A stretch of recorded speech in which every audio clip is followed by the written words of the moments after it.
अरे शरणम जय गो माता जय गोपाल। मेरे प्यारे दर्शकों, आप सभी का राजपुरोहित एक्स्ट्रो चैनल पर सिंह राशि मई का महीना 2026 का कैसा रहेगा, नवग्रह किस तरह की एनर्जी से आपके जीवन को प्रभावित करेंगे, इन सभी चीजों के ऊपर हम विश्लेषण करेंगे। सिंह राशि से कौन लोग बिलोंग करते हैं, सबसे पहले ये जानकारी। जिन लोगों का नामाक्षर एम अक्षर से और टी अक्षर से शुरू होता है वो सिंह राशि से बिलोंग करते हैं। साथ ही साथ मा मी मू मे मो टा टी टू टे, ये जो अक्षर है प्रॉपर अक्षर यही है हिंदी के, संस्कृत के और हमारे हिंदुस्तान की जितनी भाषाएं हैं उसमें ये जो उच्चारण है, इस उच्चारण से बिलोंग करने वाले जो नाम है वो सिंह राशि से बिलोंग कर रहे हैं। वर्तमान में 1 मई के दिन का ये चार्ट है कि 1 मई के दिन ग्रह यहाँ पे रहेंगे, पर बीच में कहाँ कौन से ग्रह कितने तारीख तक किस भाव में रहेंगे, फिर कौन सी तारीख को कौन से भाव में चले जाएंगे, उसका पूरा विश्लेषण और उसका प्रभाव सकारात्मक नकारात्मक जैसा भी है विद रेमेडी के साथ में बताएंगे। इसलिए पूरा वीडियो सिंह राशि वालों को जरूर देखना चाहिए। अगर किसी भी प्रकार का आपको लगता है कि इस चीज के बारे में हम हमारी लाइफ में स्ट्रगल कर रहे हैं तो उस उपाय के द्वारा आप जो है उसका समाधान कर सकते हो। तो चलते हैं, सिंह राशि में केतु गोचर कर रहे हैं। केतु जो है राहु की अपोजिट छाया है, छोटी है। केतु के ऊपर दृष्टि किसकी है? राहु की ही दृष्टि है और किसी विशेष बड़ी दृष्टि से प्रभावित नहीं है, केतु अकेला है। तो केतु जब लगन के अंदर होता है तो आदमी को कशमकश देता है। कैसी कशमकश देता है? एक रुचि को स्थिर नहीं रखता है। कभी आप अचानक आध्यात्मिक दृष्टिकोण से बहुत ज्यादा लगाव महसूस करोगे, कभी एकदम मतलब एक पैटर्न जो होता है वो बदलता रहेगा, आपका एक स्थिर पैटर्न नहीं रहता है मस्तिष्क का। समय समय पे कि 4 दिन आप जो है एक गेम खेल रहे हो, 4 दिन बाद किसी एक चीज को देख रहे हो, उसके 5 दिन बाद में एकदम आध्यात्मिक हो गए। ये जो चीजें हैं ये मन मस्तिष्क में चलती रहती है। सज्जनों, अब हम बात करते हैं कि आपका चंद्रमा 3rd हाउस में अभी बहुत अच्छा गोचर है। आप भले ही आपकी रुचि बदले परंतु आपका उत्साह बहुत अच्छा रहेगा, जुनून रहेगा, काम के प्रति शनि रहेगा, प्रेम रहेगा और लोगों में भी आप अपना एक अट्रैक्शन, एक ऑरा क्रिएट करेंगे पूरे मई महीने के अंदर। वैसे चंद्रमा जो है पूरा 1 महीने में तुला राशि में भी बैठा है, 1 महीने के बाद में वापस तुला राशि में आ जाएगा।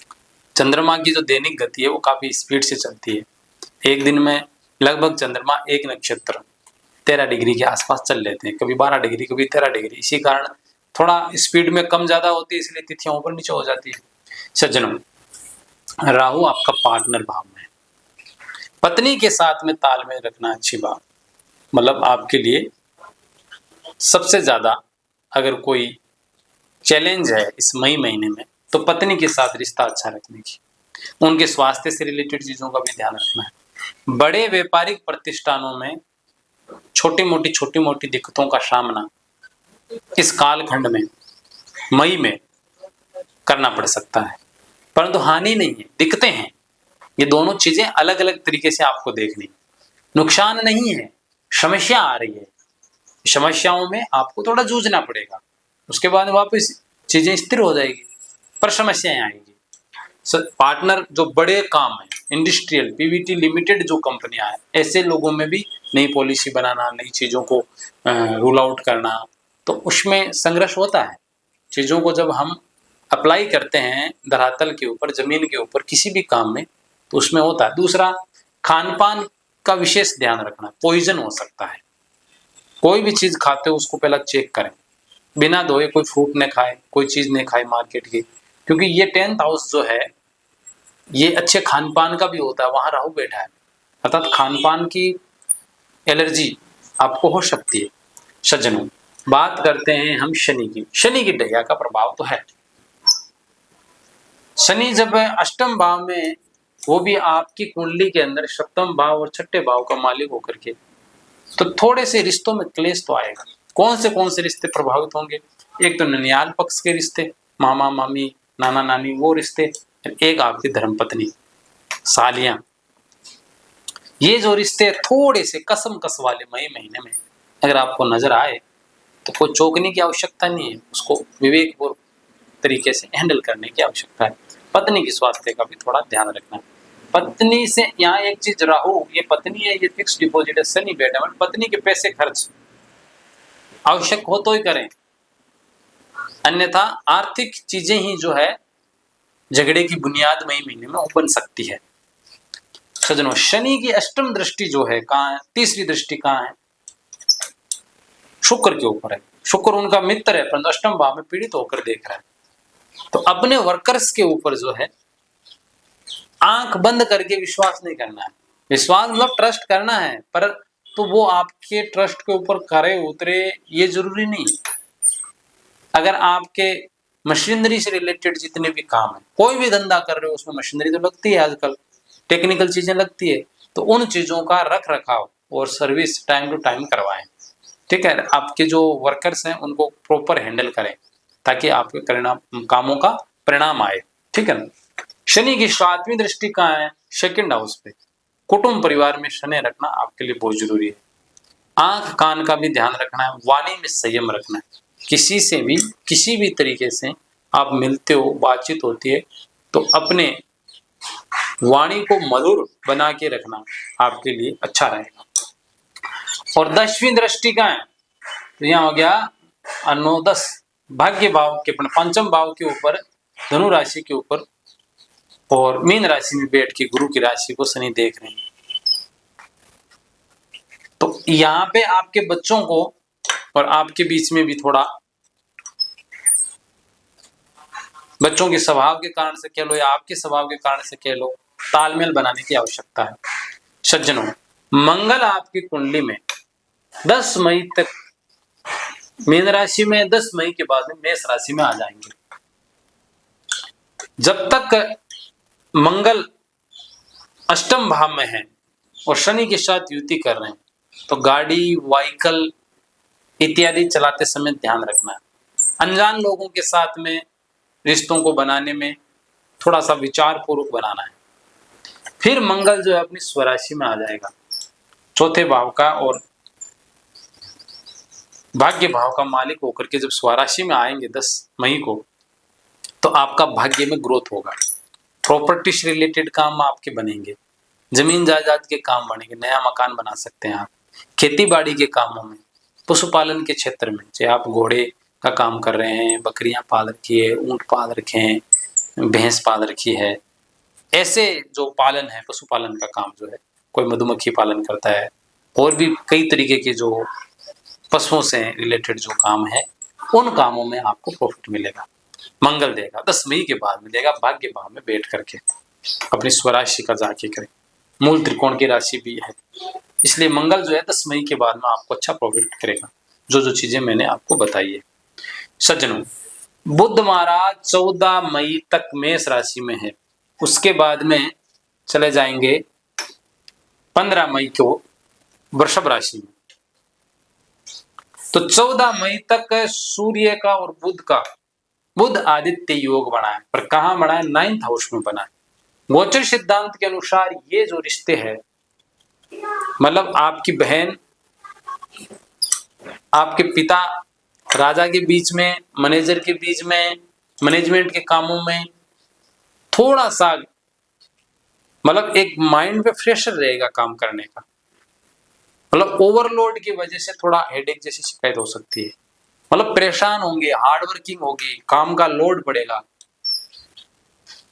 जो कानून के क्षेत्र में काम कर रहे हैं, जुडिशल सिस्टम में, मीडिया के क्षेत्र में काम कर रहे हैं, जैसे अभी मीडिया के क्षेत्र में काम करने वाले लोगों के ऊपर सरकारी तंत्र का या अपने बॉस का दबाव रहेगा, फिर उनके अंडर में भारी काम करना पड़ेगा, चाहे किसी भी क्षेत्र में हो, क्योंकि बुध आदित्य योग है। योग अच्छा है, परिणाम देने वाला है, हार्ड वर्किंग देते हुए परिणाम देगा। और परिणाम कब देगा?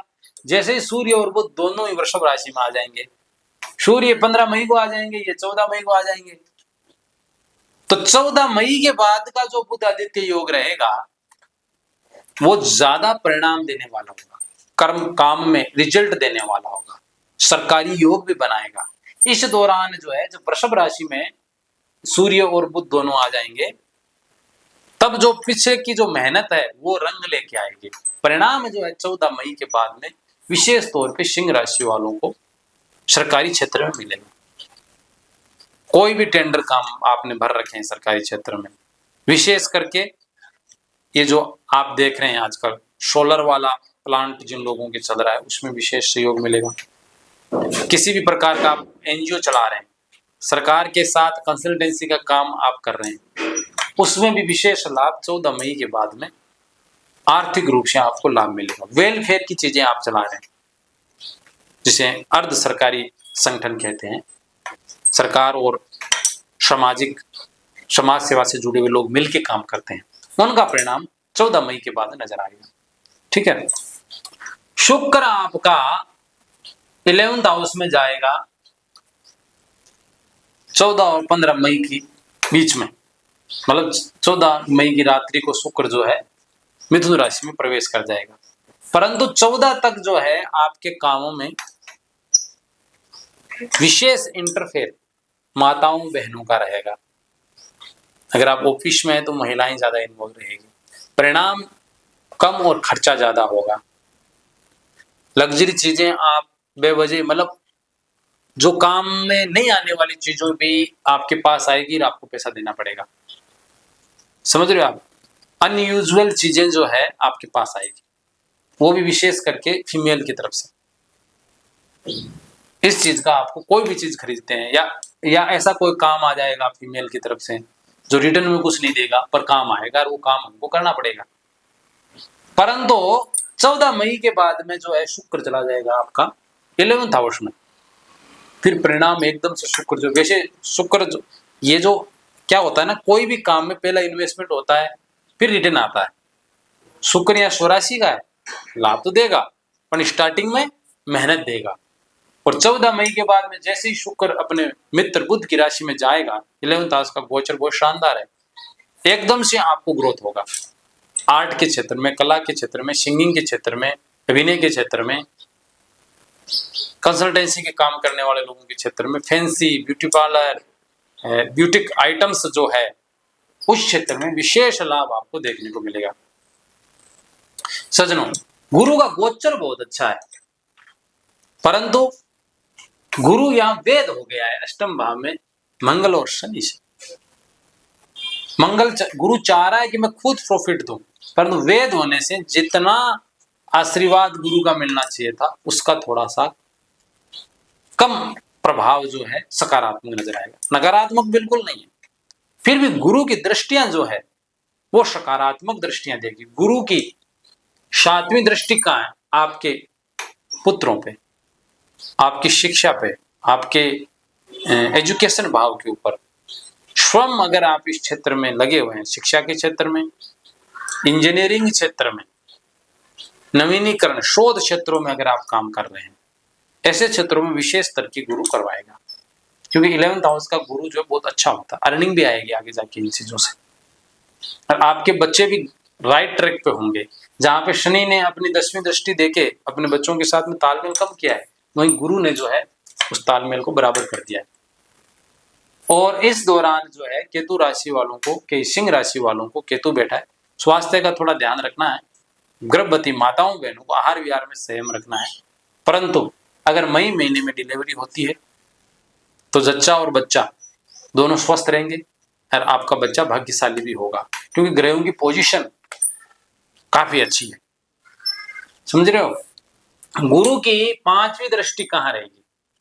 गुरु की 5वीं दृष्टि रहेगी आपके 3rd हाउस के ऊपर, तुला पे, और 9वीं दृष्टि जो आपकी रहेगी पत्नी भाव पे, राहु के ऊपर। जहां राहु ने पत्नी के साथ में थोड़ा सा प्रेम संबंधों में छेड़छाड़ किया है, वहीं गुरु अपनी शुभ दृष्टि से उसको क्लियर कर देंगे। गुरु क्या है? ज्ञान है। अगर पत्नी आप पे रुष्ट हो गई है या कोई चीज को लेके कहा सुनी हो गई है, परंतु आप अगर विवेक पूर्वक उन चीजों को ठंडे दिमाग से सॉर्ट आउट करेंगे तो परिणाम सकारात्मक होंगे। बस विवेक का उपयोग करना है। तो आपने देखा कि सिंह राशि वाले ग्रहों की ये पोजीशन है, इस तरीके से ही आपका ये मई का महीना 2026 का प्रभावित रहने वाला है। पर अब जो मैं बताने जा रहा हूं वो अगर आपने फॉलो कर लिया लाल किताब के अनुसार, तो ये महीना आपका बहुत शुभ, सफलतम और सुख समृद्धि को बढ़ाने वाला बनेगा। बस आपको क्या क्या चीजें फॉलो करनी, छोटे छोटे चीजें हैं, ज्यादा इन्वेस्टमेंट नहीं, ज्यादा खर्चा नहीं, क्योंकि प्रत्येक धातु जो है किसी न किसी प्रकार की पदार्थ किसी न किसी एनर्जी को रिलेट करता है, और वो एनर्जी जो है 9 ग्रहों के द्वारा संचालित होती है। हमारा वैदिक ज्योतिष ये बात कहता है। तो सूर्य नारायण को अच्छा रखना, किसी भी प्रकार का दान नहीं लेना है। जब भी गोचर के अनुसार 9वें और 10वें भाव में सूर्य गोचर करता है, तो दान में कोई चीज मत लो। आप दान दे सकते हो, ले नहीं। लेने से क्या होगा, उस आदमी का, जो आदमी दे रहा है उसका दुर्भाग्य, उसका बेड लक जो है आपके साथ ज्वाइंट हो जाएगा। सज्जनों, मंगल अष्टम भाव में 10 मई तक का थोड़ा बेड पोजीशन पे है, मतलब चोट दे सकता है, झगड़ा दे सकता है, वाद विवाद, बेवजह आ बेल मुझे मार वाली सिचुएशन में आए। विधवा माताएं बहनें अगर कहीं मिल जाए तो उनकी सेवा कर दें, और लाल कलर का कपड़ा अवश्य रूपेण अपने पास रखें, इससे आने वाला खतरा टल जाएगा। गुरु का वेद हुआ है, गुरु शुभ है, अति शुभ है, परंतु वेद होने से उसका प्रभाव थोड़ा कम हो गया, सकारात्मक। तो क्या करें, पीले कलर के चंदन या पीले हल्दी का ही मैं तो कहता हूँ तिलक लगाओ, पीला लगाओ। या पीले कलर का अगर आप कपड़ा भी अपने आसपास रखते हैं तो भी आपकी प्रोफेशनल लाइफ में जो भी आप बिजनेस कर रहे हो उसमें आपको अर्निंग 101% बढ़ती हुई नजर आएगी। सज्जनों, शनि महाराज क्या कह रहे हैं, खान पान को पूर्ण रूप में शुद्ध रखना है। ये शनि की ढैया जो है व्यक्ति की संगत बिगाड़ता है, खान पान बिगाड़ता है, फिजूल में खर्चा करवाता है, चरित्र को भी खराब कर देता है। इन चीजों को थोड़ा ध्यान में रखना है। शुक्र आपका 10वें भाव में है 14 मई तक। काम में थोड़ा सा जो मतलब लापरवाही बन के आ रही है, उसके लिए आप गोमाता को गुड़ खिलाएं, गोमाता आशीर्वाद देगी, आपके कामों में मन लगेगा। अब आते हैं चंद्रमा और केतु, ये दोनों आमने सामने बैठे हैं। डायरेक्ट इफेक्ट आपका रहेगा, मन जो है चंचल रहेगा, विचारों में खूब खोए रहोगे, ये कर लें वो कर लें, ऐसा नहीं वैसा नहीं, चीजों के ऊपर ज्यादा चिंतन आपका रहेगा। तो जब पूरा समय ऐसे विचार और चिंतन में चला जाए तो ठीक नहीं है, एक्टिव रहना चाहिए।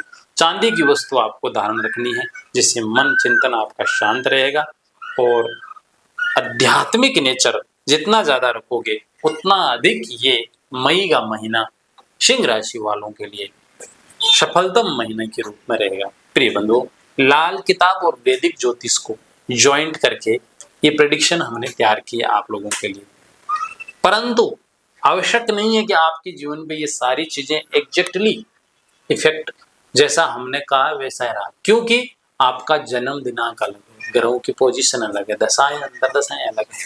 अगर आप एग्जैक्ट चीज जानना चाहते हो कि राजपिरो जी आप ये बताइए हमारे लाइफ में जो चल रहा है, क्या चल रहा है, उसका समाधान क्या है, तो आप हमारे जो चैनल पे नंबर दिए हुए 7230888091 इस पे कॉल करें। सुबह 8 से शाम को 8 बजे तक हम ज्योतिष की सेवाओं में संलग्न रहते हैं, गुमराह बिल्कुल नहीं करते, सिद्धांतिक ज्योतिष का सहारा लेकर के विश्लेषण करके आपको गाइड करने का प्रयास करेंगे। पाखंड आई डोंट लाइक, पाखंड हिपोक्रेसी आई डोंट लाइक। इसलिए जितना हम आपको मार्गदर्शन देंगे विशुद्ध वैदिक ज्योतिष के माध्यम से देंगे। जो उपाय लाल किताब में और भी अन्य महापुरुषों ने ज्वाइंट किए हैं और उनके परिणाम लोगों के जीवन में सकारात्मक देखे गए, ऐसे उपायों के द्वारा आपको समाधान दिया जाएगा। और वैदिक ज्योतिष की जो समाधान है, मंत्रात्मक जो समाधान है, उपासनात्मक जो समाधान है, उसके माध्यम से आपकी समस्याओं का शॉर्ट आउट करने का प्रयास किया जाएगा। तो ये आपका अपना चैनल है राज प्रत्यक्ष प्रो, इसको लाइक करें, शेयर करें और सब्सक्राइब तो करें ही करें, साथ में बेल आइकन दबा दें, क्योंकि जो भी चीजें आ रही है उसका नोटिफिकेशन आप तक पहुंचे अलार्म के माध्यम से, ये जरूरी है।